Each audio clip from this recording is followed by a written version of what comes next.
Candi Gedong Songo is a group of 9 Hindu temples. This is located 50 kilometers south of Semarang on the way to Salatiga. Songo in Javanese means 9.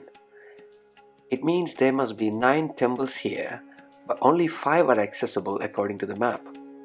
We will try to find out what happened to the remaining 4 temples.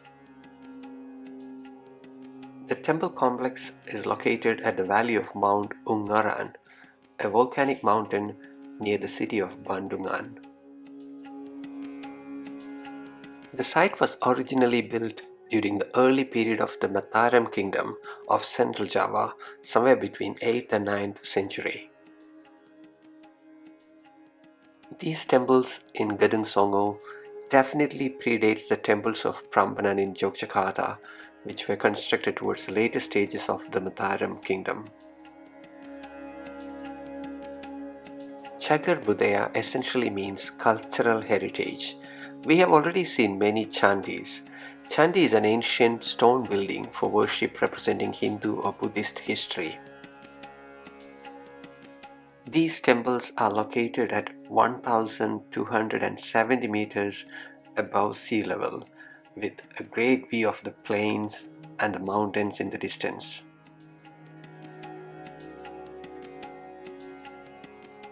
This is the first temple among these temple complexes. These temples are dedicated to God Shiva and Goddess Parvati, two mythical gods of Hindu beliefs.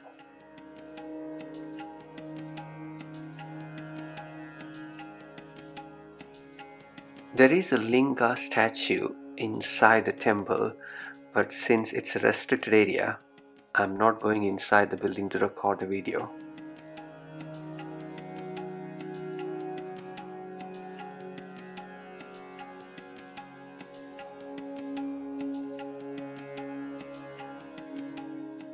The temple is a reconstruction. Most of these were found as a bunch of stones found beside these temples. There are inscriptions in some of these stones. Some others come in different shapes.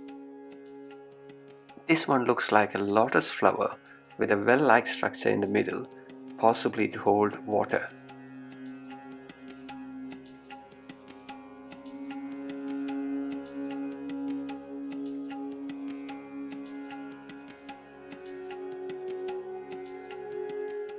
Gedong Songo temples are constructed as square buildings. Such rectangular and symmetrical constructions have close connections with 7th century Indian architecture found in northern Karnataka temples. Archaeologists propose 2 theories to explain these connections. One group argues that Indian artisans were invited to Java, who then inspired the traditions and schools here. Another group of historians believe that Javanese pilgrims went to India between 7th and 8th century. They saw the temples there and then created a version best suited to the materials and terrain in Java. I have my own version of an explanation for this similarity, but will delay it until I explore more temples in Java and get a grip with these construction dates. This is Gedong Songo Temple 2. When they were found, they were just a bunch of rocks. You can see another bunch of rock there. That must have been another building. The archaeologists who found them meticulously arranged these rocks. They tried to find the missing pieces, and if they couldn't find one, then they replaced it with a new one. And this whole complex is located right on the slopes of Mount Unggaran.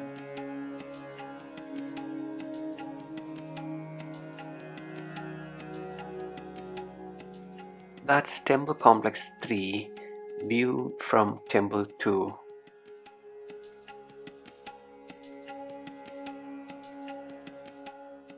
It's easy to find engravings and artworks in these stones. That one looks like animal shapes or a chariot driven by horses. It's intriguing to think about the human effort in making these temples. The rulers in these areas were clearly very rich for that time. They obviously had close connections with other kingdoms in South Asia. That part is easily revealed in these cultural exchanges which are clearly visible all over these temples. These rulers had artisans at their disposal. They had the ability to mobilize people to make these mega constructions.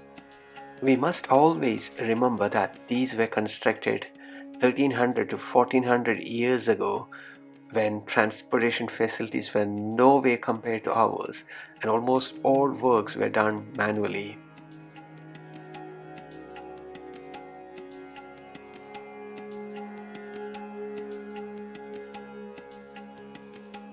The area is clearly volcanic.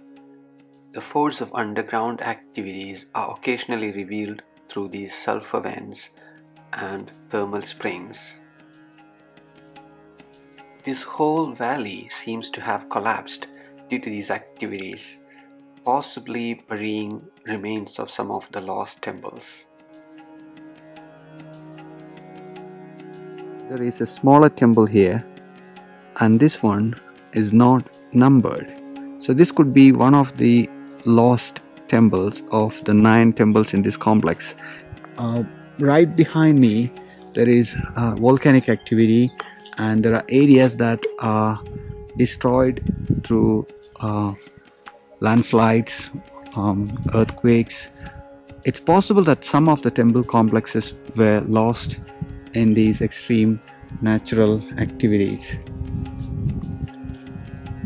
That one right there is temple complex 4. This non-numbered one has definitely got at least 2 buildings. Both of them has Shivalinga inside. Well, Linga, Yoni sculptures inside. So these people, they definitely worship Linga and Yoni, and possibly connected with fertility. In the distance, Mount Merbabu is covered in clouds. Behind that is Mount Merapi, and if you travel further south, you will reach Yogyakarta, the capital city of Mataram Kingdom, with the prominent temples of Prambanan and the ruins of Ratu Boko Palace.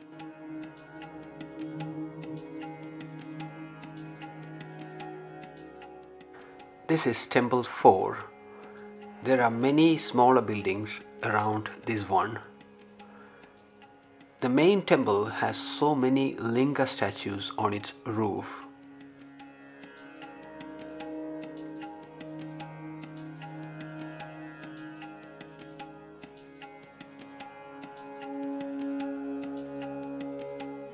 So these temples are located on the valley of Gunung Unggaran, and this mountain will be climbed tomorrow early morning, 2 o'clock, 3 o'clock, whatever time I wake up. Then I'm going to go up and see sunrise.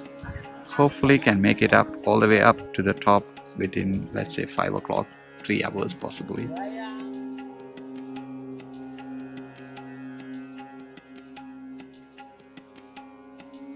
This is Temple Complex 5, the last of this series.